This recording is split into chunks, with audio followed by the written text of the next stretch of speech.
In this video, I'm going to show you how to work an extended single crochet stitch.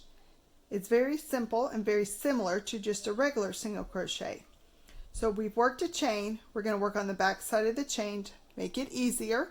We are going to insert our hook in the stitch where we want to work the extended single crochet, yarn over, and pull the yarn through your stitch and up. Then, just like a single crochet, you're going to yarn over, but this time you're just going to pull through one of the loops on the hook and come up.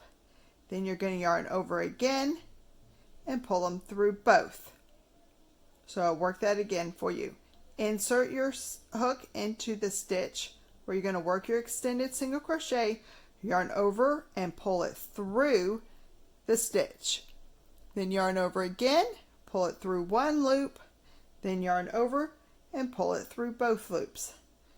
So when you look at it, it is a single crochet with just a little bit of an extension on top.